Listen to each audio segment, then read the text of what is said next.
درس روز شنبه اگه یادتان باشه روز شنبه اینستالیشن اکسچنج سرور بودم و براتون گفتم که وظیفه اکسچنج سرور یا به چه هدف از استفاده میشه براتون تشریح دادم که به خاطر پروواید کردن ایمیل ها تا شما بتونید که ایمیل ها را سند ریسیو کنید و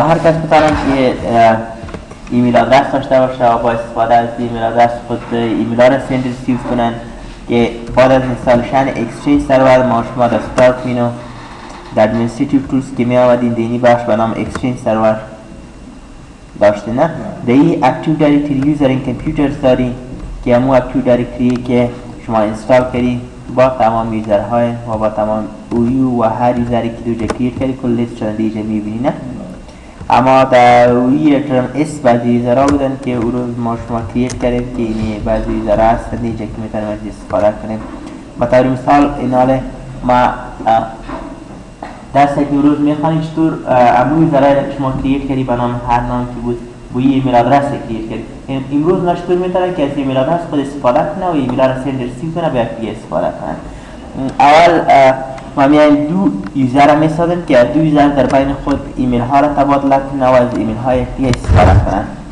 یوزر را کریت میکنید در استارت مینو میام و دیگه به نام جان ما یک یوزر میسازم که لاگین نیم از یوزر هم جان است پاسورد سلکت میکنم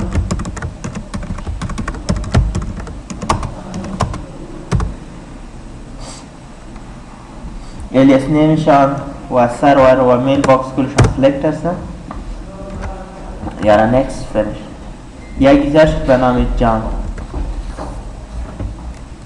دیگه شانه به نام جان سمیت میسازم درست شد یوزر دومی تا اینی دو یوزر در بین خود سوری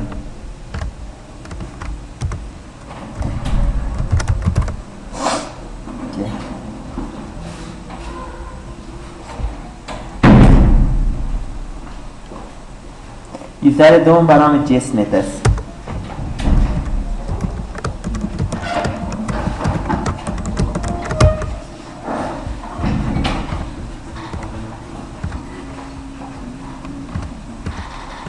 چند یوزر شد؟ دو یوزر که دو یوزر ایمیل آدرس داره ایمیل آدرس را مشخص هستند ما شما میتونید که ایمیل آدرس را استفاده کنند در مینوی اردوریمو کالمز ایمیل آدرس الیاس و ایمیل آدرس کم اپ ببرم که در بالا برای نشان بده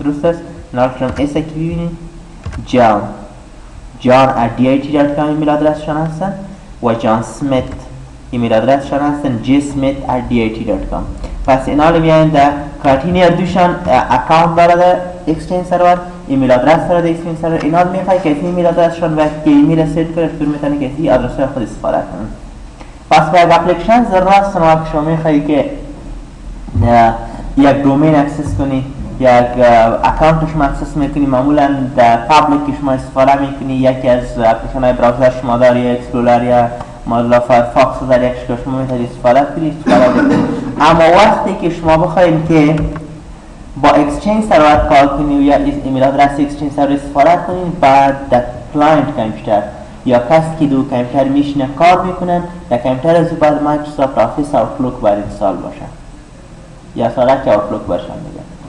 آوتلوک جدا شما اینستال نمیکنید خود در مایکروسافت آفیس سیری از که اینستال میکنید در او اینستال میباشه هستن در کامپیوتر که شما آفیس فول اینستال کنید و ضرورت نیست که در اپلیکیشن دیگه اینستال کنید آوتلوک اینستال میباشه اینی کلاینت هم که به نام کلاینت 2 هستن ما میخوایم که در اینی امی یوزرهای را که کریت کردیم آدرس برشان کریت کردیم میخوایم که در اینی کامپیوتر او را تست کنیم که کار میکنن و باید بیا سند کردن میتونن در استارت مینو اول بعد امو یوزر را که شما میخوایی که از اکانتشان استفاده کنه کار کنه او بعد لاگین شود پس احمد لاگین است ما احمد میگیریم که لاگ آف شود و جان لاگان شود در کامپیوتر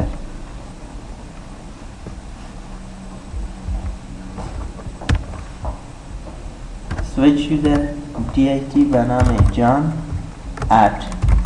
@dit.com.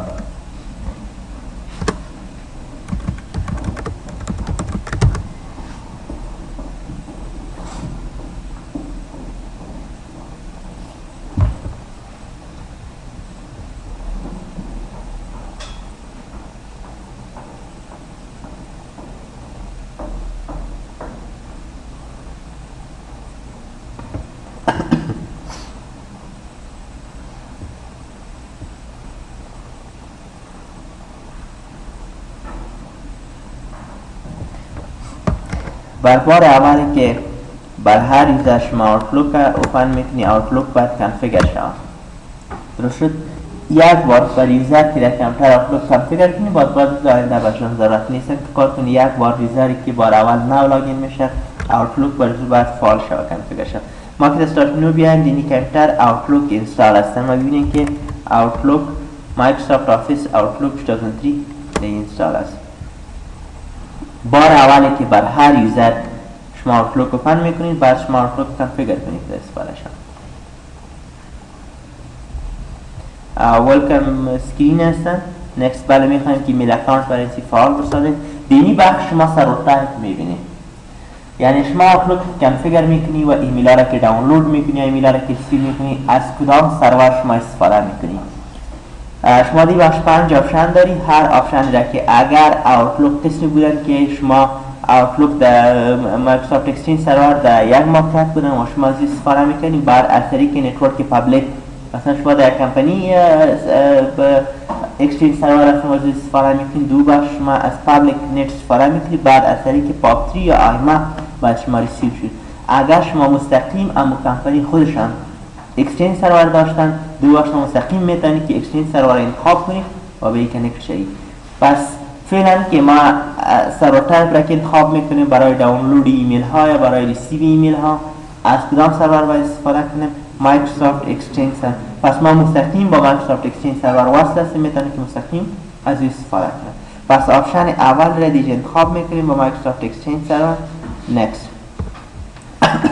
وقتی که ما مایکروسافت اکسچنج سرور انتخاب کنیم که میخوایم که از مایکروسافت اکسچنج سرور برای دانلود ایمیل ها استفاده کنیم، بعد نام اکسچنج سرور رو نوشته کنیم. البته ما میگه که امو اکسچنج سرور که شما از استفاده میکنید نام از چی هستن، که به این کامپیوتر به این کانکت هست یا نیستن. نام اکسچنج سرور را که ما از استفاده میکنیم اینی کامپیوتر هستن. نام دومین ای که هستن به نام dit.com هستن. کامپیوتر نیم cardano11.dit.com. اینی نام کامپیوتر هستن یا نام او کامپیوتر هستن که اکسچنج سرور دو اینستال هستن. پس وقتی ما این نام نوشته کنیم دینی بخش مایکروسافت اکسچنج سرور dit.com اگر نخواهد نوشته کنیم اینا پیدا میکنن. و دوم امیزر را که ما میخوایم که آوتلوک برای کانفیگر کنیم نام یوزر شه، یعنی اکسچنج سرور و داخل اکسچنج سرور هم یوزر را که ما ساختیم که نام یوزر که به نام جان هست که میخوایم آوتلوک رو کانفیگر کنیم، این نام یوزر هم باید نوشته کنیم که چی هست. نام یوزر به نام جان بوده. ببینیم که آیا اینی لینک ها فعال است یا نه کار میکنن. اگر شما نکست کنی بالاخره فینیش کنی، اگر این کنکشن فعال نباشه باز داخل بر شما ایرر میده که مشکل است. اگر میخواستی که در نیز صحنه این کارتان چک کنی که تا این سرحد شما درست آمده یا نه، یک بار چک نیم کلیک کنی.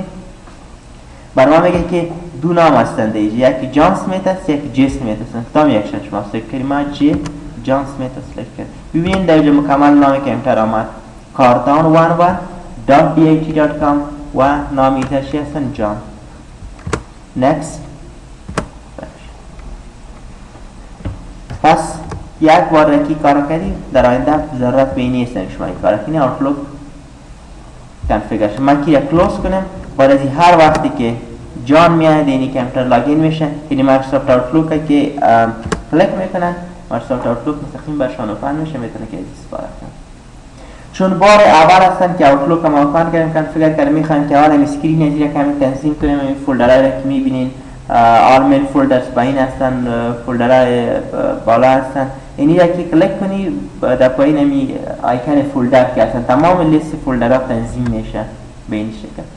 پس شما میتونید که اما قسمی که شما از پابلیک استفاده میکنین، کلندر داره، کانتکت، دیلیت آیتم، درافتس، اینباکس، ایمیل ها را سند میکنید مکمل. آبجکت ها هستن که دی بخش شما میبینید. و این طرف شما که میبینی لیست ایمیل های نو دینی طرف میاد و ریدینگ پنشان دی طرف میاد. ما ایرم کمی تنظیم میکنیم اگه لیست ایمیل ها باید بالا بیاد، ریدینگ پنشان پایین بیای کمی درست خوانده شد. در ویو که بیای ریدینگ پن است باتم اینا ایمیل نو که برتر میاد اینی بالا باید نشان، وقتی را کلیک میکنی محتویاتشان دی پایین برتر نشان میده. پس اینال اوتلوک فعال هستن، میتونه که ایزر جان از استفاده کنم، ایمیل ها را سند کنم، ایمیل ها را ریسیو کنم. خب که فعال شدن چطور جان میتونه که استفاده کنه و با هر کس که خواسته باشه به ایمیل سند کنه یا استفاده کنه. در استارت میایی مایکروسافت آفیس یا مایکروسافت اوتلوک هستن. معمولا شما که در پابلیک کم استفاده میکنید در جیمیل یا هاتمیل، وقتی ایمیل سند میکنید ایمیل نو باید بگید نیو ایمیل. دیگه هم که بیایید در بالا یک آیکن میبینی به نام نیو ایمیل مسیج هستن، ایره که کلیک کنی در بالا چی هستن؟ نیو مسیج. پس این صفحه هست بسیار آشنا هست نویسی به کی روار میکنی؟ سابجکتشن چی هست؟ محتویات مسیج کی هستن. پس ما میخوایم که ایمیل سند کنیم.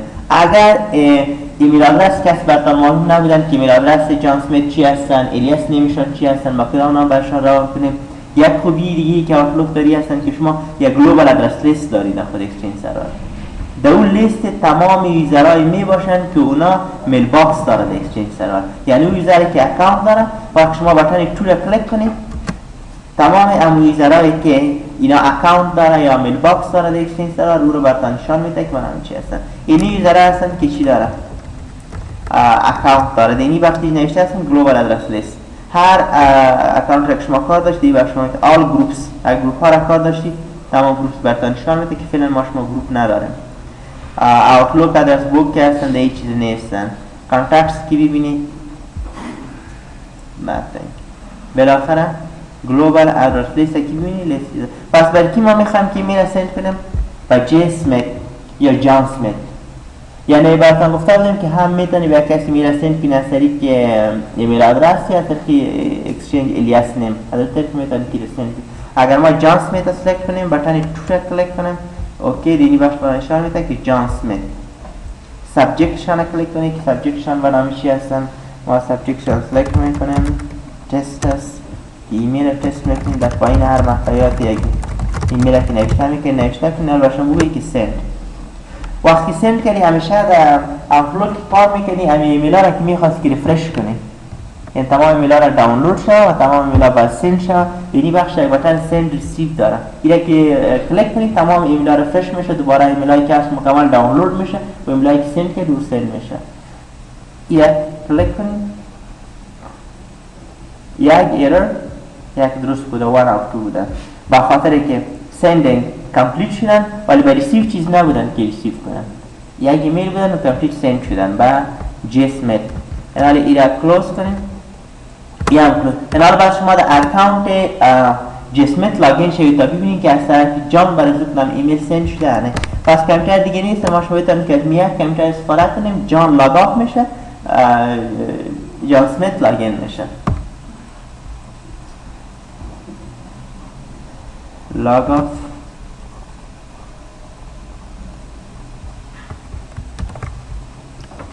switch user جی سمیت لاگین نمیشن بوده نه.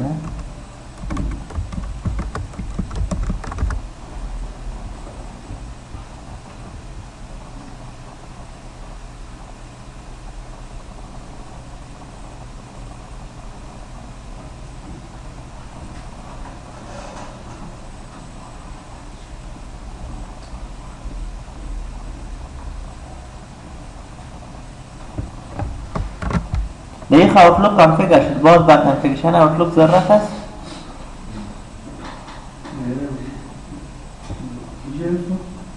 در اینوی کمتر که ما اوتلوک کانفیگر کردم دیگه ضرورت با کانفیگرشن شما هستن؟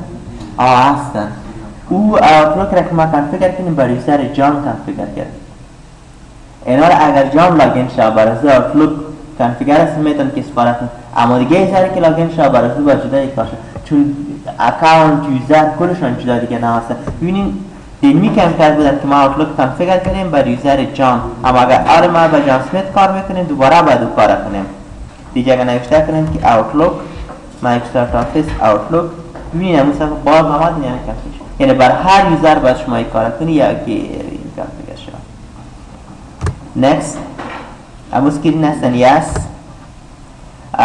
سرور تایپ که ما انتخاب میکنی بر دانلود استفاده میشه مایکروسافت اکسچنج است next اینال نام اکسچنج سرور که دو کمتر هستن و خود نام یوزر با سلکشن نام اکسچنج سرور که ما انتخاب میکنیم به نام dhing.com و j سمیت اما است؟ نه اما الیاس نمیشه خب نام یوزر j سمیت است چک نیم درست است سی هم درست است و ای هم درست شد تا ایسته next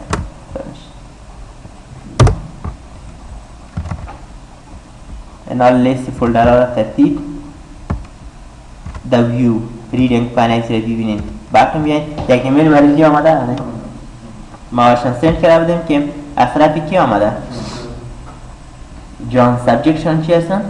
تست اینی محتویاتشان هستن اگر میخواستی که را جدا بکن کنی دبل کلیک کنی براتون نشان میده که از طرف جان آمده و جان سمیت آمده سبجکشن تست هستن و اینی محتویات هستن پس شما میتونید برای ریپلای قسمی که در پابلیک کار میکنید برشان ریپلای کنید وقتی بگویید که ریپلای هر محتویات را که برشان تایپ کنید میتونید که برای سند کنید یک ریپلای کنید یا برشان بگویید سند باز ما وقتی ما بطن سند ریسیو و کلیک کنیم یک ایرور یک کمپلیت میشه چون برای ریسیو چیز نیستن سند بازم کمپلیت شده برای سند شده اینی کنفیگریشن اوتلوک که بسیار ابتداییشان که میتونید این حالا بعد از این نه با جان سمیت نه با جان ضرورت هستن که ما با شما باید چیکار وقت که جان میاد یک کمتر لاگین میشه اکانت خود داره وقت جان سمیت میره و اکانت خود داره در ال کنترل انسرت بیاین به عوض ج سمیت جان لاگین میشه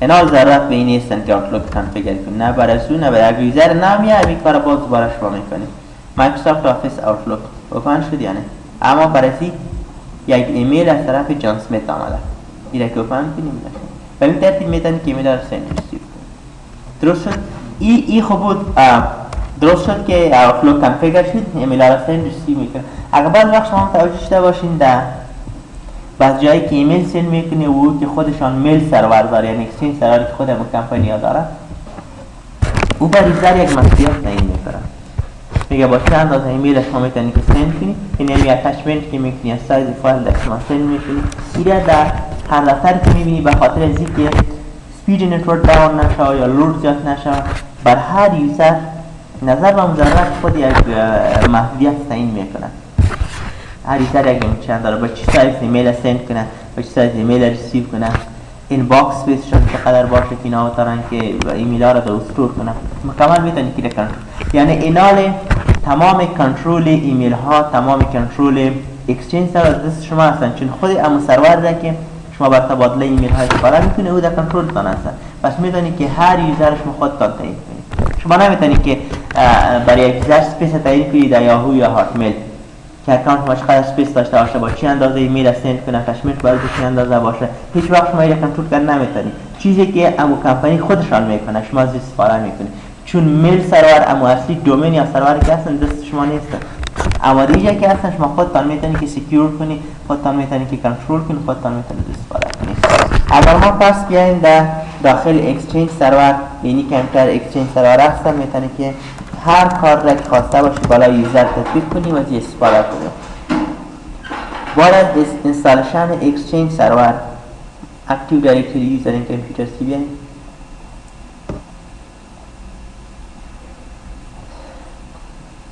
چون بالای هر یوزری که شما رایت کلیک میکنی رایت کلیک پراپرتی چند تاب شما میبینی بعد از انستالشن اکسچنج سرور یعنی پیش از انستالشن اکسچنج سرور دیگه به نام ایمیل ادرس تاب نبودن دیگه به نام اکسچنج فیچرز نبودن کی پار انستالشن اکسچنج ادوانس نبودن اکسچنج جنرال نبودن اینی توا هستن که در جریان انستالشن اکتیو دارید در جریان انستالشن اکسچنج سرور اکتیو شدن شما میتونید که استفاده کنید که این مربوط اکسچنج سرور هستن یا کار میکنه با اکسچنج سرور ببینید اولین کار را که میکنیم این هستن که ما که در تاب ایمیل آدرس بیایم ایمیل آدرس جسمیت چی هستن؟ jsmith@dit.com ایمیل آدرس شرفه. شما میتونید که هر وقت که خواسته باشید که ایمیل آدرس یا یوزر تغییر بیارین، میتونید که ساده آسان بیاین کار کنید. بالا یوزر رایت کلیک، تاب ایمیل آدرس، در بटन ایدیت که کلیک کنید بعد فرمایید که میتونید که ایمیل آدرس رو چنج کنید. جسمیت نه جان اسمیت. هر چیزی که خواسته باشید میتونید که کار کنید، ایمیل آدرس رو تغییر بدید. و هم بعض وقت قسمی باشن شما که در ادارات رسمی کار میکنید، اکثریت ایمیل یا اکاونت به نام شخص نمی باشه، به نام امو شعبه می باشن. مثلا نوشته باشه که hr@kardon.edu.in اوجا که هر کس کار میکنه مطمئن ایمیل آدرس به نام امو دیپارتمنت می باشن. بعض وقت قسمی باشن که شما که ایمیل آدرس میسازی، اکاونت میسازی، در تو بخش یک کس کار میکنه.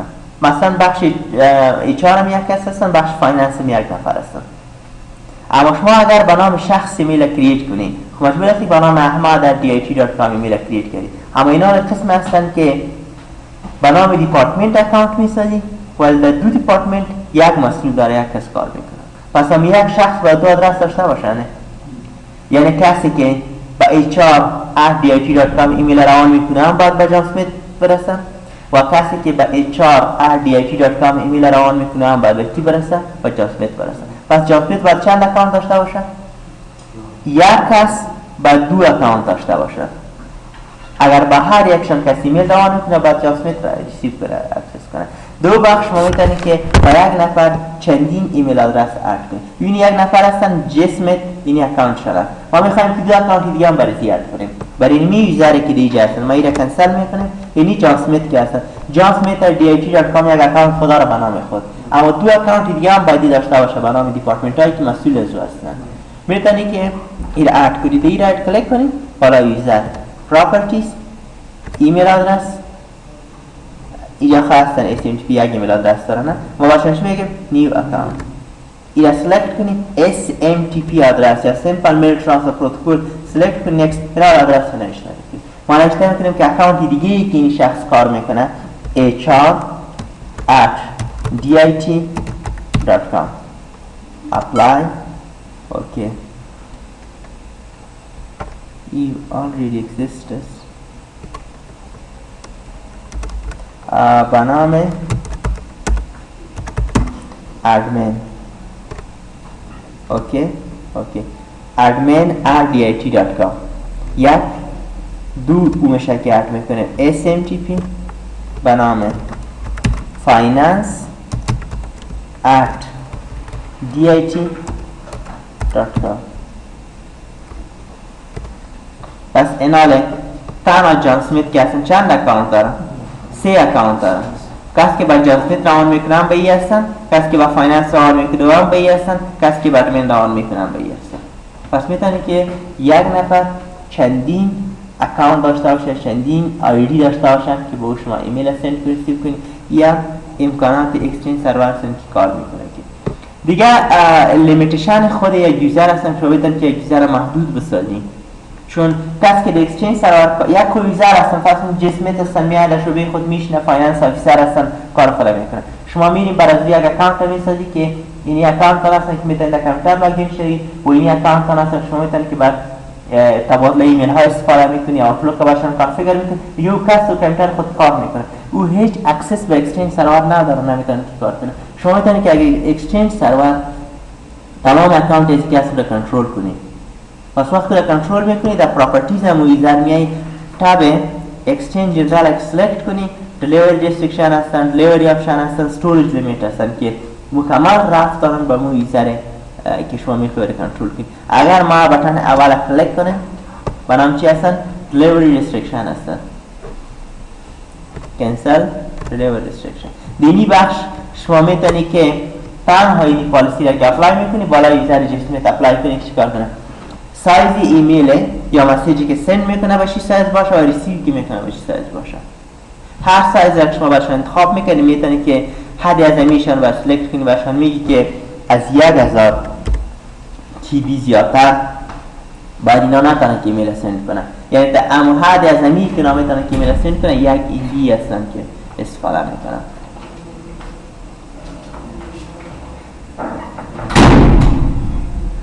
و ایمیلی که ریسیو میکنه سایزشانه، یعنی بخش برشان تعیین میکنه ایمیلی که ریسیو میکنه سایزشان باید باشه 2 MB یا 2000 کیلوبایت باید باشه. این خوش شد سند چقدر میتونه، ریسیو چقدر میتونه.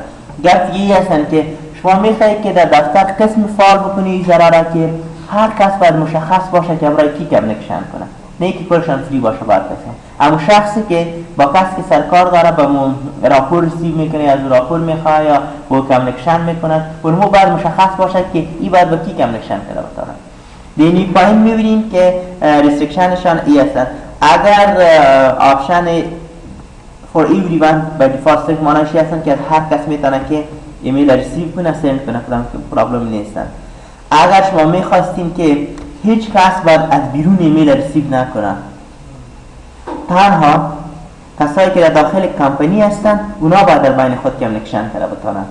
یعنی کسی که در می active directory DIT.com که هستن دیگه اکانت دارن، این میذاره در بین خود کمیونیکیشن کنه و با بیرون کمیونیکیشن نداشته باشن. دو شما میتونید که اینی چک باکس آن کنید. Authenticated user only. Authenticated یوزرهای هستن که صرف در دومین یا اکتیو دایرکتری اکانت داشته باشه. پس وقتی که این چک باکس شما آن کنی به این مفهوم هستن که صرف یوزرهایی که در داخل کمپانی هستن اونا در بین خود کمیونیکیشن دارن، نه با بیرون ایمیل سند کردن میتونن، نه از بیرون کسی برشار ایمیل سند کردن میتونن. پس تمام کارشان سکیور هستن که دیگه میتونن در بین خود کمیونیکیشن کنن. این عمومی هستن، هر کسی که داخل کمپانی بود. اگر میخواستی که از این زیادتر یک یوزرها رو محدود بسازیم و باشن مشخص کنی که احمد با محمود باید کمیونیکیشن کنه، نه به هیچ کسی نه. دوباره شما خودتان میتونی که اینی آپشن سلکت کنی only from از کی به این پایین لیست هر یوزر را که اد میکنیم شما میتونی که اد کنید استفاده. مثلا ما میخوایم که جان سمیت صرف با جان کمیونیکیشن داشته باشه، به هیچ کسی نه. پس میایم صرف جان اکسس میکنم. برشان میگیم که جان چک نیم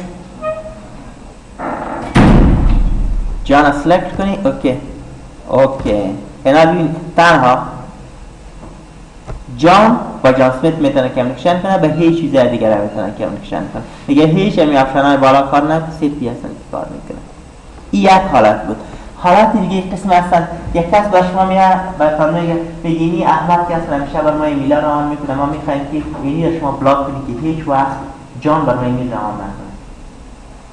یا خود پابلیک شما کار میکنید خودتان میتونید در اکانت یک کس رو بلاک کنید، آیدیش رو بلاک کنید کار کنید. اما وقتی در اوتلوک کار میکنید شما خودتان میتونید که از میل سرور یا اکسچنج سرور اصلی که هستن از این شما بلاک کنید که این یوزر بعد هیچ وقت به ایمیل سند نکنه یا استفاده نکنه. این کار نک میکنی، این را ریموف میکنی. برشان میگی از هر کس باید ایمیل ریسیو کنه به استثناء کسایی را که شما اد میکنی. اگر این آپشن سلکت کنی که به این اگر سلکت کنی از ریسیو میکنی، این را که سلکت کنی از هر کس ریسیو کنه میتونن به استثناء کسایی که شما نمایشان اد میکنی. آن برشان چی میگیم از جان باید ایمیل ریسیو کنه نکنه. جان ایناله از هر کسی ایمیل ریسیو میکنه، اما برعکس جان نمیتونه که روی ایمیل سند کنه. اینی کار یک روزی. ما این ریموو میکنیم. پس برشان میگیم که from everyone authentication اگر فار باشه نباشه no problem. بٹن دیگه را که کلیک کنید storage آپشن هستن، delivery آپشن هستن. در delivery آپشن یک بخش از بالا که هستن send on behalf of ایره ما شما بعدم میخوانیم ولی در پایین که نوشته هستن فارورد کردن ایمیل ایره میتونید که البتن کار برید. یک کسی هستن در دفتر کار میکنن، جریان روز در دفتر میباشن کار میکنن ولی شب که در خانه میره بر شما میگه که کسی که به ایمیل آدرس رسمی ما که در دفتر هستن، در اکسچنج سرور هستن، در میل فعال هستن، کسی که به او ایمیل سند میکنن او ایمیل با ایمیل آدرسی که ما در یاهو یا هاتمیل داریم به او باید چی شد؟ فارورد شد. یعنی کسی که ایمیل روان میکنه به نام johnsmith@dit.com اونا ایمیل که با ای روان کرده این ایمیل باید به ایمیل آدرسی که جان در یاهو یا هاتمیل داره به او هم باید سند شد. میگه اگر ما بیرون از دفترم باشه بعد ما خبر شدیم کی بر ما ایمیل روان کرده. دو حالت شما چی میکنید؟ ایمیل هستید فارورد میکنی برشون. پس اینی آپشن را که کلیک میکنی فارورد تو مودیفای. اما مودیفای که میکنید این بخش به شما میگه اد کو. کدام آپشنی نداره که شما ایمیل آدرس از اینجا نوشته کنید. طریقشانی هستند که شما باید اول یک کانتکت بسازید، تمام اینفورمیشن همون کس را که میخواید که ایمیل برشان فوروارد کنید تمام مالات در کانتکت اد میکنید و دیگه شما کانتکت اد میکنید. یعنی دیگه شما نکنیم که نوشته کنیم که johnsmith@hotmail.com یا چیز دیگه نوشته کنیم. اول از این یک آبجکت را باید اد کنم. پس اول باید یک آبجکت را کرییت کنیم. پس وقتی که ما بخوایم که ایمیل از این را باید بیرون فوروارد کنیم ایمیل آدرس، برای این میگیم که اول شما ایمیل آدرس بیرونی تا نوشته کنید که ما برای اد کنیم. بازی کار شما هستن که را بلاک کلشان کلوز میکنیم یا ایده بخش یک کانتکت میسازید. رایت کلیک نیو کانتکت. این کانتکت میتونید که ایمیل آدرس نوشته کنید با صورت دو بخش اد میکنید. ما نوشته میکنیم که جان سمیت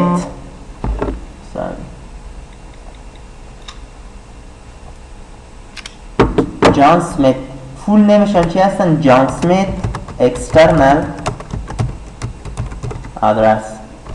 در پایین دیسپلی نیمشان هستن که جان سمیت اکسترنال آدرس جان سمیت دیش نوشته. نکست اینال ایمیل آدرسشان دیگه ما میتونه که معرفی کنیم که چی هست. اینال مودیفای ازی که کلیک کنیم بر کلمه که SMTP نوشته که ایمیل آدرسشان.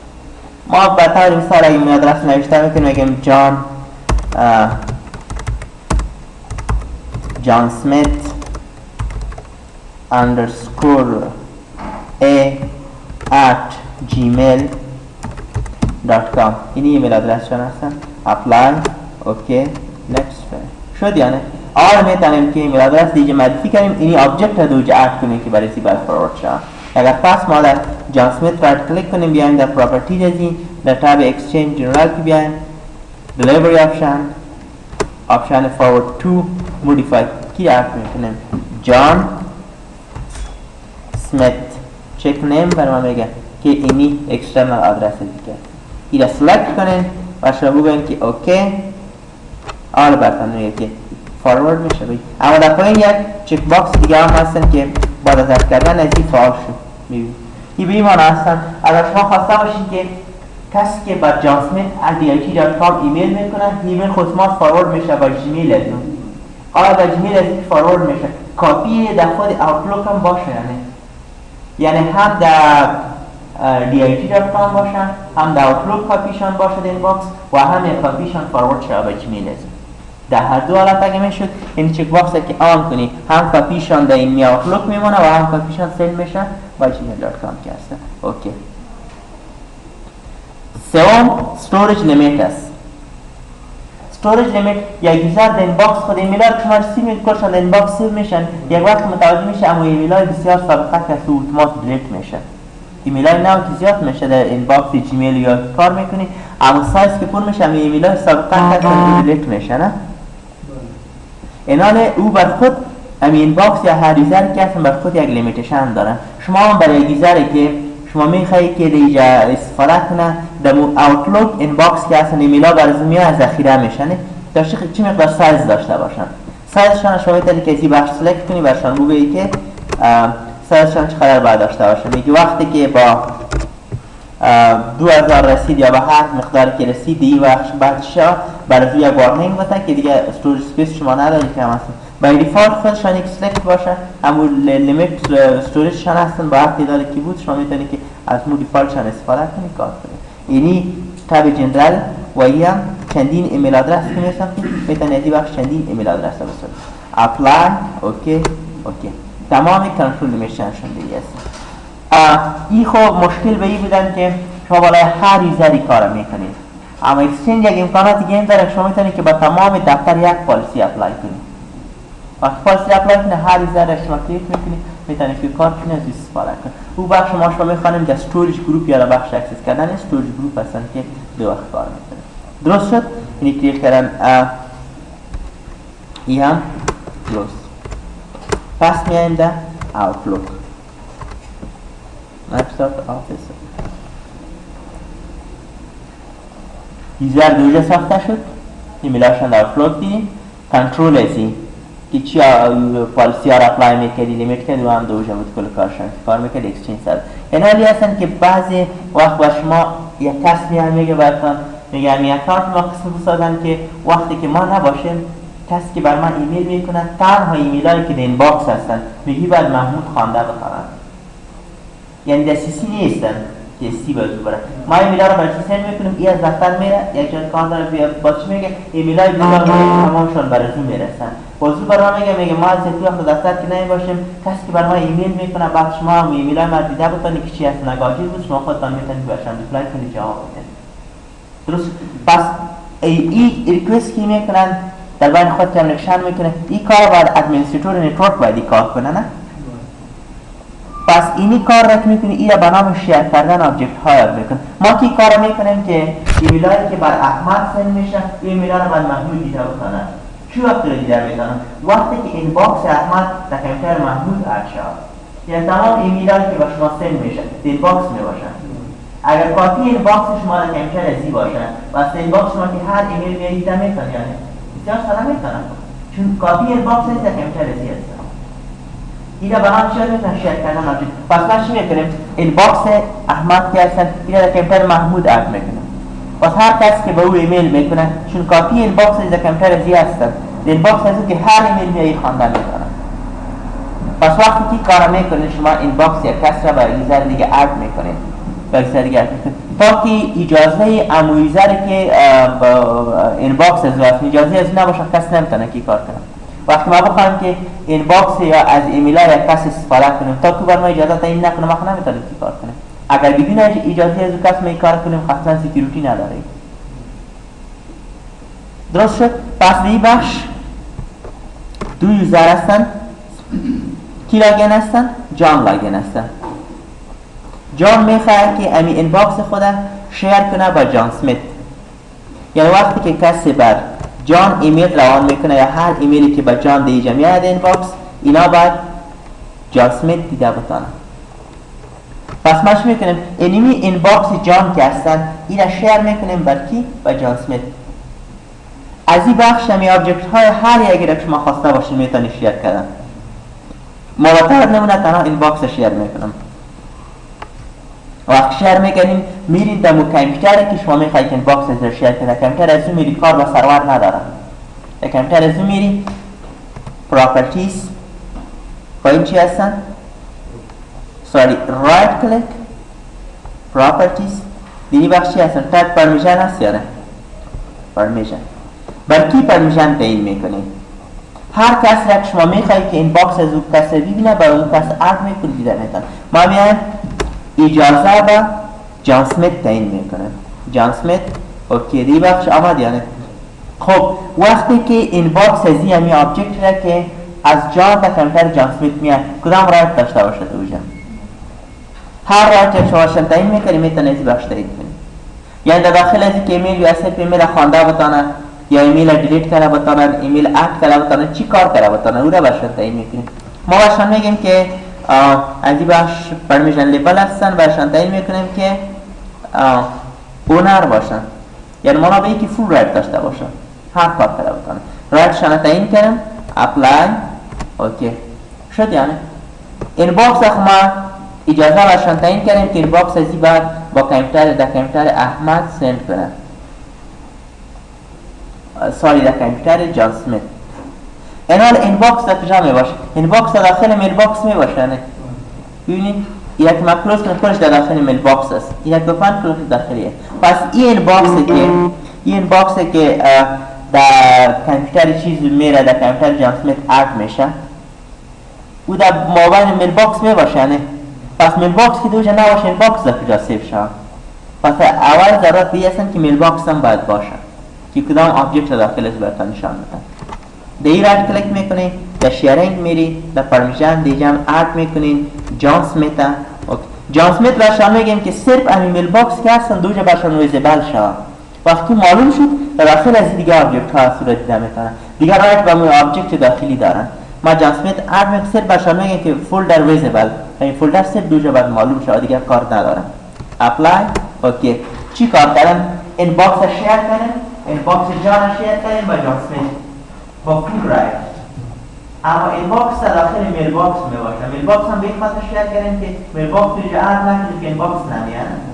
یک آبجکت ما شیر کردیم. این حال در داخل کامپیوتر جان اسمیت که میره دوجا باز شما دو این باکس ببینید، یکی از جان، یکی از جان اسمیت از خودش. این بعد از هر کس که با جان ایمیل سند میکنه او جان اسمیت دیده میتونه خوانده میتونه. بیاین این کار کنم. این حال این کار را که ما در کامپیوتر جان کردم، این حال میرین در کامپیوتر جان اسمیت لاگین میشم. لاگا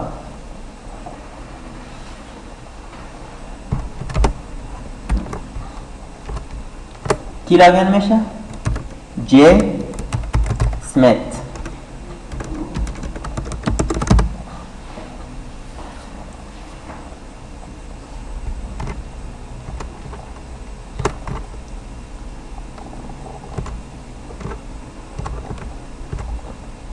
start outlook. در داخل از این یک میل باکس هستن، جان اسمیت هستن، اما اینا رو نمیتونیم که در ایمیل باکس جان هم ارد کنیم. اینا که فهمو که در داخل از تمام آبجکت ها هستن، ولی از دیگه که ارد میکنی دو باید تنها چی باشه؟ این باکس باشه. اینا که او که شیر کرد ای باید او رو ارد کنن. ارد که میکنم میایی در کجا؟ در تولز مینو. در تولز مینو که آمده دیگه چی هستن؟ ایمیل اکاونت. اینا سلکت کنین view or change existing email account. next دینی بخش بطن change کلیک کنین، دی بخش more setting کلیک کنین، دی بخش advanced کلیک کنین. کی را اد میکنین؟ جان اد میکنین. پس دی بخش نوشته کنین که جان. اوکی اوکی جان آمد یعنی apply. اوکی next finish. اولی ببینین چند میل باکس شد؟ دو میل باکس خود جان اسمیت، میل باکس جان.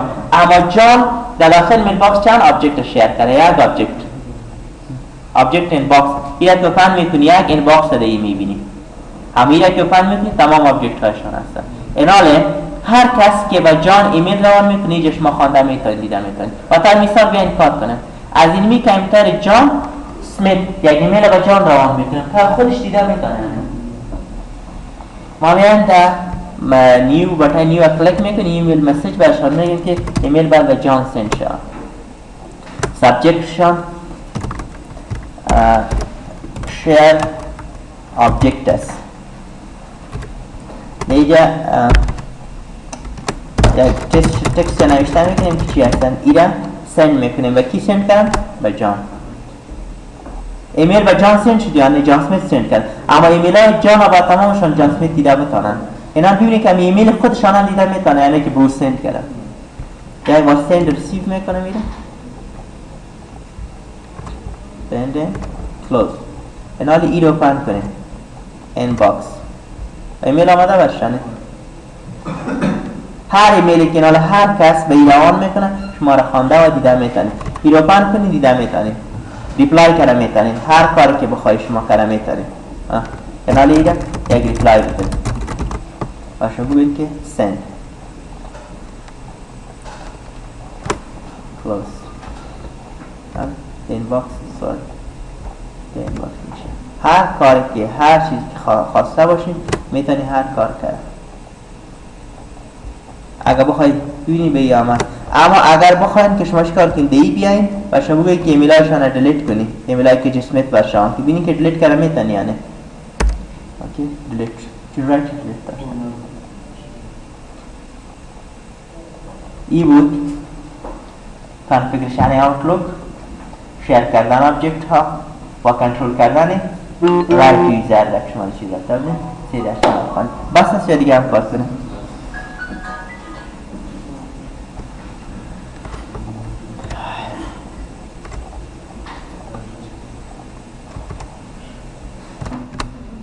متوجه باش.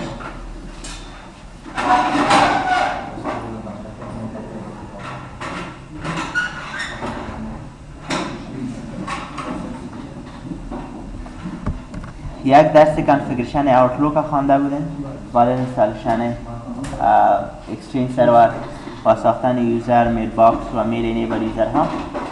بعد از او کانفیگریشن آوتلوک بودن و بعد پراپرتیز خود یوزر بودن که وقت شما بخواین که یوزرها را کنترل کنید یا برای سو کدام لیمیت تعیین کنین، شما می آمدین در هر یوزری که میل باکس می داشت در پراپرتیز می رفتین 3 تب بودن که مربوط اکسچنج سرور بودن. اگر در پراپرتیز بیاین یعنی تبا بودن که ایمیل ادرس هستن. اگر شما بخواید که با یک نفر چندین اکانت داشته باشن میتونید که چندین اکانت برشان کریت کنید، برشان ناو کلیک میکنید SMTP میرفتین دیگه برشان کریت میکنید. اگر یک نفر دوست ایمیل باکس داشته باشن که نامشان یک شخص باشه. در دیگه در اکسچنج جنرال بودن دینی بخش آمدین که دلیور ریستریکشن بودن که برشان تعیین میکردی بر یوزر که با کدام سایز ایمیل باید سند کنه، با کدام سایز ایمیل باید ریسیو کنن مکمل تعیین میکردی. اگر بعضی کسا را بلاک میکردی برشان ایمیل نکنه یا دینای میکردی نتی بخش تعیین میکردی. دلیوری آپشن بودن که دی بخش ایره خواند میکشید توش شما تعیین میکنی که یک یوزر ایمیل شما به میل باکس اکسچنج سرور شامل میکنی اونا فارورد شود با پابلیک آدرس رو دیدی بخش تعیین میکردی مشخص میکردی که فارورد شود یا نشود. اما اینی بخش مانده بود سندان بیهاف وقتی که بخواهی که یک کس برمایندگی کسی که ایمیل روان کنه که ما شما امروز میخوانیم خوانده بودن و دیگه هم ستورج لیمیت بودن که شما خواندیم. یکی ریستریکشن خود ایمیل بودن که شما تعیین میکردی که با کدام سایز ایمیل سند کنه و با کدام سایز ایمیل ریسیو کنه. یکی هستن خود با هر کس که شما میل باکس میسازینی یک سپیس داره. در استوریج گروپ هر یوزر یک سپیس داره که با چه اندازه سپیس این باکس داشته باشد تا ایمیل ها ریسیو کنه و دو استور شود. وقتی شما دیده باشین وقتی ایمیل ها شما پابلیک هم ریسیو میکنید در یاهو یا جیمیل وقتی یک وقت میبینم ایمیل های آخری که اصلا نمی باشن دیلیت میشه چون هم سپیس خاص که بعد یک یوزر نیم شدن اون وقت وقتی ایمیل ها زیاد میشه این باکس ما استور میکنه ایمیل های آخری که هستن او دیلیت میشه از بین میره چون یک سپیس خاص دارن که چقدر سپیس باید استفاده کنین کار. دیگه هم شما میتونید که برای یوزر تعیین کنید که با چند تا سپیس استوریج گروپ داشته باشه تا استفاده کنه. اینی بودن که ما شما در روز خواندیم امرای کانفیگریشن آوتلوک. درست شد؟ آوتلوک کانفیگر میکرد یا وقتی یک یوزر میخواستن که ایمیل سند یا ریسیو کنن شما مجبور بودین که در کلاینت کامپیوتر یا از هر کامپیوتری که یوزر استفاده میکنن دو میرفتین مایکروسافت آفیس آوتلوک بعد اینستال میکردین. نه وقتی که شما آفیس هم مکمل اینستال کنید آوتلوک هم راش اینستال میشه ضرورت به جدا اینستالشن شده نمیشه که شما جدا اینستال کنید. دینی بخش شما میبینید که دینی کامپیوتر آوتلوک اینستال هستن و یک یوزری که به نام وحید است میل باکس شان فعال هستن یک ایمیل هم در این باکس داره یعنی ایمیل هستن که طرف اجمل برشان آمده ایده میتونه که اوپن کنه و بخونه کار کنه و ایمیل پس ریپلای کنه. اینی بودن که تا این سر حد ما شما دو روز درس خواندن میتونه مشکل نبوده. درسی امروزی که نه ما شما میخوانیم درسی هستن که چطور میتونیم که در آوتلوک یک یوزر برمایندگی کسی دیگه برمایندگی یک یوزر دیگه ایمیل سند کنن اما طرف مقابل باید بفهمه که این ایمیل احمد روان کرده اما برمایندگی محمود است. پس این بخش وقتی یک یوزر برمایندگی کسی که ایمیل روان میکنه با چند یوزر ضرورت هستن که ما شما باید درس خود دو تکرار کنیم با 3 نفر ضرورت است. احمد بعد برمایندگی محمود و ولید ایمیل سند کنه. وقتی ولید ایمیل از طرف احمد ریسیو میکنه او باید بفهمه اتومات بعد اکسچنج برشان بگه که این ایمیل احمد روان کرده ولی از طرف احمد نیستن برمایندگی محمود این احمد ایمیل بر شما روان کرده. پس ما میایم اول چی میکنیم 3 یوزر میسازیم که درس دو تکرار کنیم و ما شما درس خود بخوانیم. نامه را بر ما بگوین که کی نام باید باشه.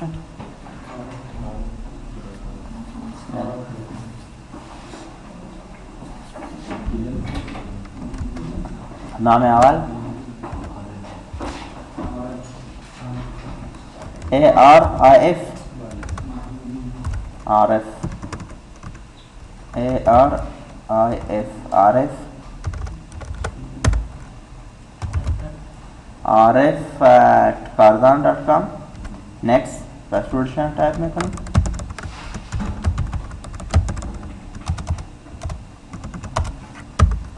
میل باکس باید داشته باشه نه یا اکسچنج میل باکس شنا فعال میکنم. next یوزر دومی خب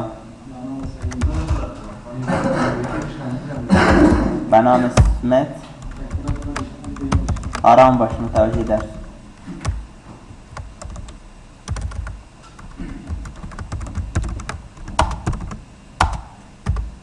یه هم باید میل باکس داشته باشه.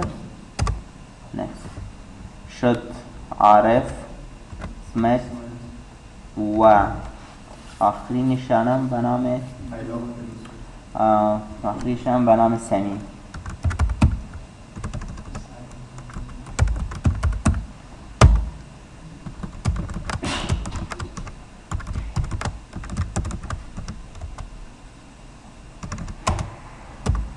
یه میل باکس دارم. چند یوزر شد؟ 3 یوزر.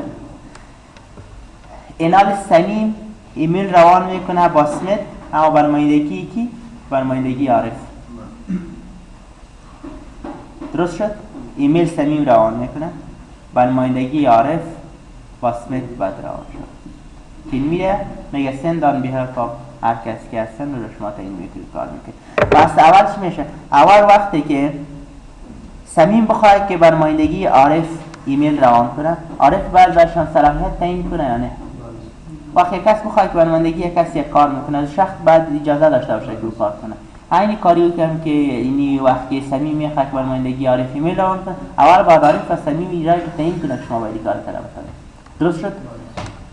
خیلی وقتی که کار میکنین اولین یوزری که در آوتلوک لاگین میشه کدام یوزر هستن؟ یوزر عارف هستن تا با سمیم رایت تعیین کنه که کار کنه بتونه.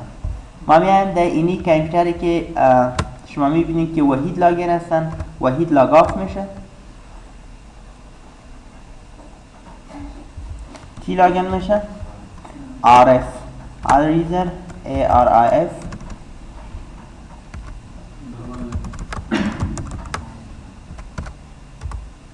sorry.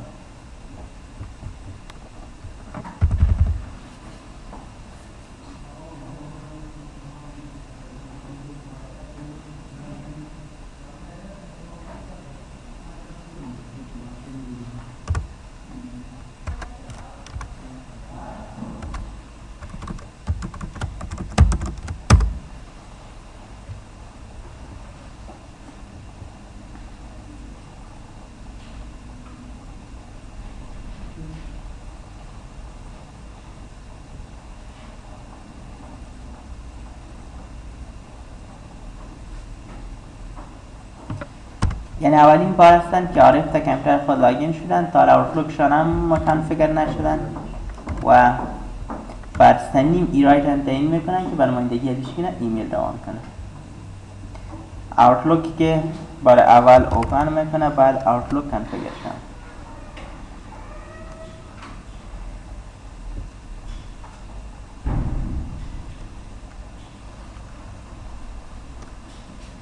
next yes کانفیگر میکنیم. از سرور تایپی که برای دانلود ایمیل ها استفاده میشه اکسچنج سرور هستن. next خب وقتی اکسچنج سرور انتخاب کردیم که برای دانلود ایمیل ها استفاده میکنیم، کدام اکسچنج سرور باید معرفی شه. نام اکسچنج سرور نوشته میکنیم دی کامپیوتر که اکسچنج اینستال هستن. اینی کامپیوتر ما نام از دی بخش نوشته میکنیم که کاردان 2 هستن و نام یوزری که آوتلوک باشن کانفیگر میکنیم به نام چی هستن؟ عارف هست. یک بار اینو چک میکنیم که اردوش صحیح هستن، هم نام کامپیوتر لینکش فعال هستن و هم یوزر. next این کار شد. اینا لیست فولدرها را تنظیم کنیم و ریدینگ پنشانه که معمولا ما ایره چنج میکنیم به این شکل تا ایمیلا لیست در بالا معلوم شد و محتویاتش در پایین. یعنی درست صحیح کانفیگر شد. درست شد. اینا وقتی که یک یوزر برمایندگی کسی که ایمیل روان میکنه، اولین کار شما میکنی این باکس علمی یوزر را که شما برمایندگی از ایمیل روان میکنه باید رو شیر کنید. این آبجکت ها رو براتون شیر کردم که چطور شیر میشه. در هر آبجکتی که شما بخواید که با یک یوزر دیگه شیر کنید، دو آبجکت رایت کلیک میکنین، نه میادین در پراپرتیز در تاب پرمیشن در اینجا اد میکنی که با کدام یوزر این باکس را شیر میکنین. تمام یوزرهایی که میل باکس داره در اکسچنج سرور در گلوبال ادرس لیست رو شما دارین ببینید و کی شیر میکنه؟ با سمیم اد کنین. یا سمیم آمد یا نه؟ خب در این باکس ازی که در کامپیوتر سمیم شما میبینید کدام صلاحیت باید اونجا داشته باشن. رید، رایت، دیلیت چی کارا کرده. اینی پرمیشن لیول داره که شما میتونید که ازش تعیین کنید کدام لیول داره. هر لیول را که شما تعیین میکنید اون پرمیشنشان ما برشان میگیم که ادیتور باشه. این ادیتور میتونه که ایتم را کرییت کنه، رید کنه، دیلیت کنه میتونه، تمام ایتم را ادیت کنه میتونن و فولدرها برشان ویزیبل است. اگر ما بیایم ایره تغییر بدیم برشان بگوییم که اونر باید باشه فول پرمیشن دارن اپلای اوکی شد چون این باکس که را که امتر مقابل شما میبینید داخل میل باکس بباشن این حال تنها این باکس رو دیدن نمیتونن تمام این آبجکت ها را که میبینید داخل چی هستن؟ در داخل میل باکس هستن میل باکس که اوپن کنید داخلش این آبجکت ها رو شما میبینید پس میل باکس هم باید که امتر مقابل باید ویزیبل باشن تا اول باید میل باکس دوجه اد شد و داخل میل باکس آبجکت ها رو شما میبینید که کدام آبجکت ها دوجه هست بدن دیر رایت کلیک کنیم برشون بگوییم که پراپرتیز پرمیشن بعد همون یوزری که به نام چی بودن؟ سمیم بودن نه؟ سمیم رو کلیک کنین پرمیشن لیبل ازی چون در این باکس در میل باکس در چیزهایی که هست یا آبجکت هایی که هست رو باید ماسه دیده بکنه دیگه کار که میکنیم داخل این باکس هستن که کار باید شد این باکس فول رایت داره پس برای صرف صلاحیت که شما ضرورت دارید که این تونی چی هستن؟ ویزیبل باید باشه اپلای اوکی ای شد ایم کلوز این کار را کنی این حال یوزر لاگ آف میشه و میره امو یوزر را که شما میخوایی را دو اد کنی یوزر باید لاگین شه و اپلیکیشن باید اد کنی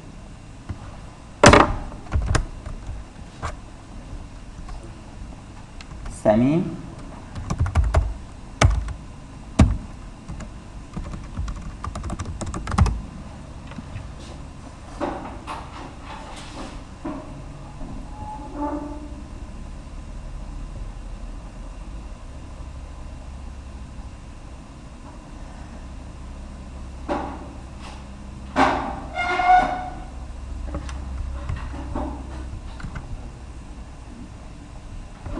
چون دیگه هم بار اول هستیم که آوتلوک اوپن میشه میایم آوتلوک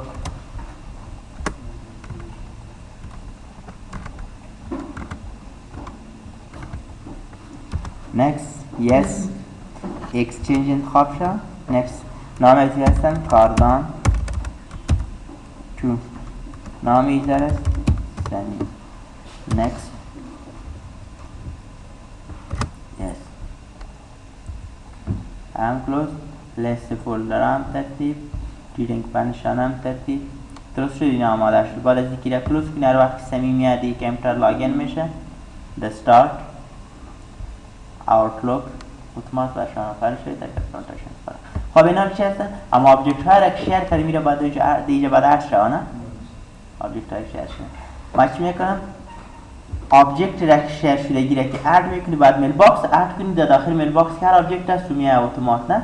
خب پس ما میایم در tools مینو the email accounts دینی باش بخصال مین که your change existing email accounts آپشن دیفالت که select هست نمی آپشن میمانی next دینی باش بخصال مین که ایمیل اکاونت باید change شوانه بطن change کلیک کنیم more settings دینی بخشی کنین add بگوین برشان یوزر را که شما میخواید میل باکس شانه add کنی به نام چی بودن؟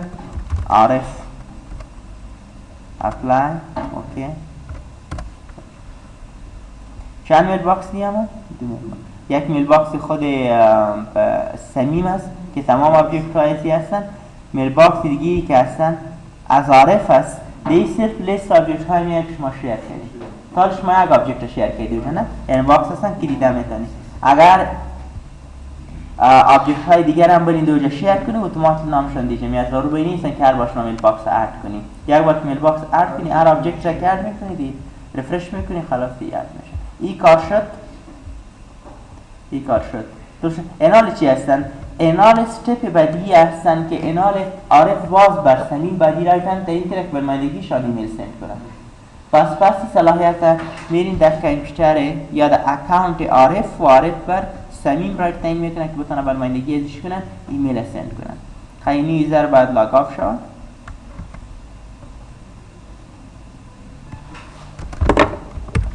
اینجا عارف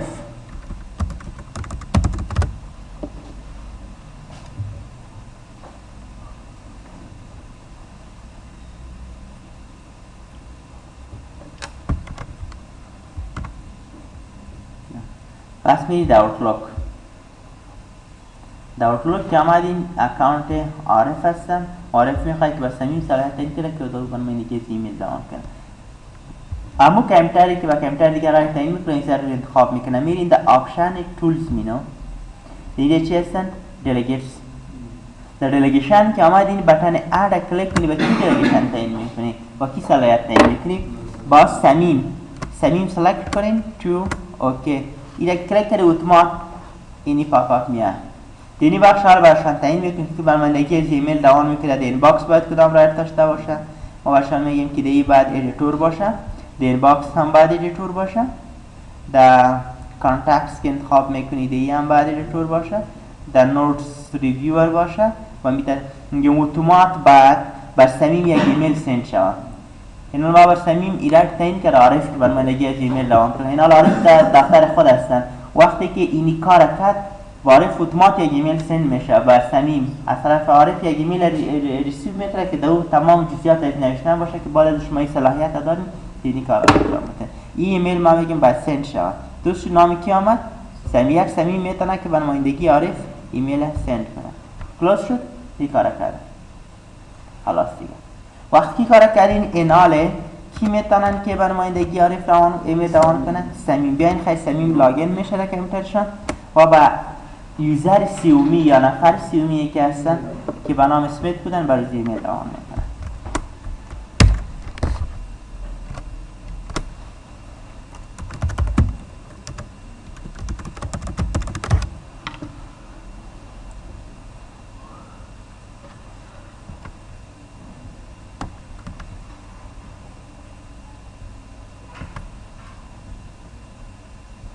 start Microsoft Office Outlook بینی اتومات یک ایمیل آمد یعنی همه ایمیل از طرف کی هستن عارف اینی سابجکت شان است یا have been as delegate for عارف این حالی را که میبینی ایمیل تمام همون صلاحیت های را که ما برشان تعیین کردیم دیجه هستن و برای گفته شدن که بعد از شما در اوتلوک میتونی که برنمایندگی عارف به هر کس خواسته باشه میتونی ایمیل سند کنی خب این کارش بیاییم برای اگزر برنمایندگی عارف سمیم ایمیل روان میکنه که با طرف مقابل دیده میتونه یعنی ایمیل نه میگیرن ایمیل نه سند میکنن در بطن نیو میل مسیج میامدین دینی بخشی هستن تو با کی روان میکنن با سمیت روان میکنن بطن تو را که کلیک کنین اگر ایمیل آدرس که از پرت معلوم نبودن یا نامشان در بطن تو که کلیک کنین تمام لیستشان میاد از گلوبال ادرس لیست که هستن دینی بخش تعیین میکنه که بر کی روان میکنی با سمیت یعنی سمیت سلکت کردی اوکی سابجکت سی با کس دیگه روان نمیکنه اگر میکنیم سی نوشته سابجکت شان نوشته بکنی که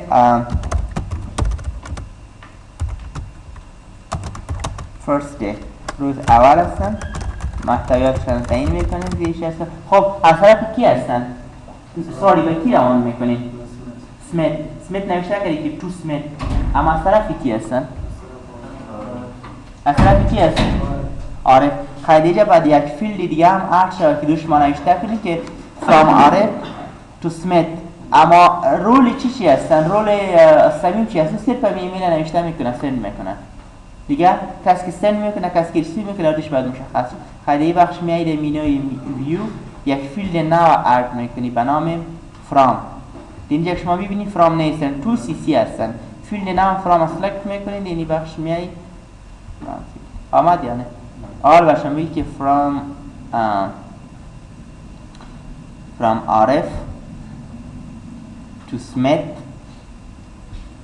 رول سمیم نوشته کردن ایمیل هستن ای کار کرد اینا را ایره سند میکنن سند کرد یعنی دیگه میگه باشم send و receive ببینید که send یک ایرر دیگه شما میبینید sending complete شد اما در receive چیزی نبودن که میکنن یا کلوز خب ایناله ایره بعد شما در کامپیوتر کی باید ببینید اکسس کن در کامپیوتر سمیت یک طریقه دیگه اکسس کردن اوتلوک یا اکسس کردن ایمیل ها هستنی به این مفهوم به نام اوتلوک وب اکسس یاد میکنن OWA برشان میگه اوتلوک وب اکسس اوتلوک وب اکسس به این مفهوم هستن بعض کسا هستن که در دفتر کامپیوتر یوزر هیچ چیز استفاده نمیکنن که برای آن در کامپیوتر خود بشینن از سمیت در کامپیوتر خود لاگین شه و اوتلوک اوپن کنه باز ایمیل خود ببینه اونا میخواد که در هر کامپیوتری که در هر جای باشه میخواد که نمی اوتلوک یا اکانت خود از طریق اینترنت اکسپلورر باید اکسس کنن ضروری نیست که در کامپیوتر آوتلوک هست نیست، کانفیگر هست نیست، و میخوای که از طریق اکسپلورر در هر کامپیوتر در هر جایی که باشه اکانت خود توسط یوزرنیم پسورد اکسس کنه. اینا به نام آوتلوک وب اکسس یاد. بیاین این بار ما این کارو نمیکنیم که ما بریم میره لاگ آف کنیم و کی لاگین شه، سمیت لاگین شه و آوتلوک شونه کانفیگر کار کنه. میخوام که سمیت دایرکت از این میکنیمشتر. صمیم هم میگه که باش من دفعه ایمیل خودش چک میکنم از طریق اکسپلورر. او لاگ آف نمیشه. دونی کی لاگین هستن. صمیم لاگین هستن اکانتشون. کلشون کار. اما سمیت میخواد که از طریق اکسپلورر اکانتی خود اکسس کنه یا امی آوتلوک از طریق اکسپلورر اکسس کنه که به نام وب اکسس یاد میکنه. یعنی پاتشه که در URL که نوشته میکنین اول نام اکسچنج سرور نوشته میکنید و اکسچنج سروری که کامپیوتری که اکسچنج سرور اینستال هستن. ببینیم من که دیگه بیان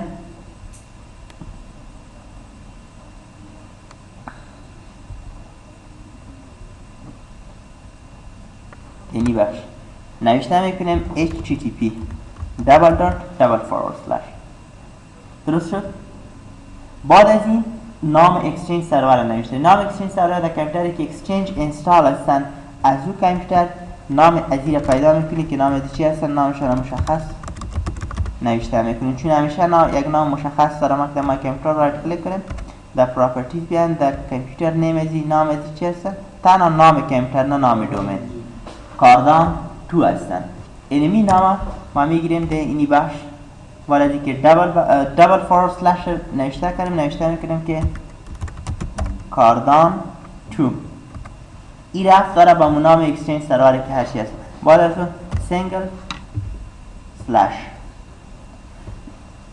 اکسچنج ثابت هستن.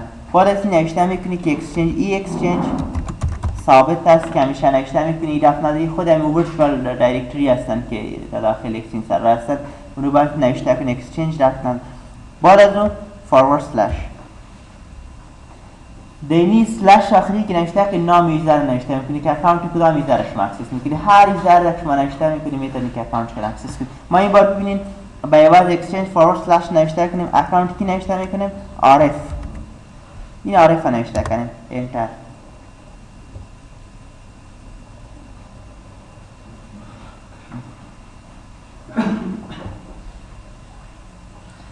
اینه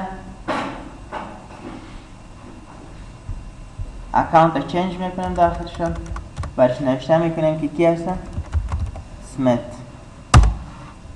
میگه یوزرنیم پسورد تایپ کنیم. یوزرنیم پسورد که تایپ میکنیم با نام سمیت خواهیم پسورد. البته میتونیم پسورد این حال بین دینمی کامپیوتر هم صمیم لاگین هستن که از آوتلوک خود لاگین هستن می کامپیوتر در اکانت شد و هم سمیت آمد از طریقی وب اکسس اکانت خود کنند. ببینید اینال برازی یک ایمیل آمده. ایمیلش رو ببینید از طرف کی آمده؟ عارف. ولی ایمیل عارف روان نکرد. ایمیل صمیم روان کرده بر مایندگی عارف. ولی وقتی که به سمیت میرسه سابجکتش نوشته هستن که از طرف عارف است. اینا که اوپن کنی ایمیل در سابجکت ایمیل ببینید نوشته هستن فرام در بالا فرام صمیم on behalf of عارف. اینا خودش اتومات آوتلوک این انتخاب میکنن که ایمیل خود صمیم روان کردن. اما صمیم دریشن داشتن که بر مایندگی عارف ایمیل روان کرد. بر طرف مقابل مشخص میشه که ایمیل از یک کس تا مایندگی ازی روان شده. درست شد؟ اینا میگو سند کردن ایمیل یک یوزر بر مایندگی یوزر دیگه.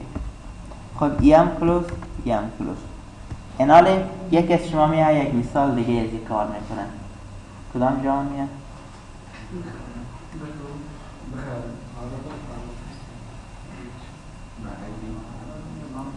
تو باشی جان میاد نزدیک هستی دیگه. خب امور در طرف دیگه لین که هستن شما میاد عارف بیان شما. ما ریکارد کلوز میکنیم چون اینی مثال دوباره ریکارد مثال کار میکنه ضرور نیست که دوباره ریکارد شه. ما ایده استاپ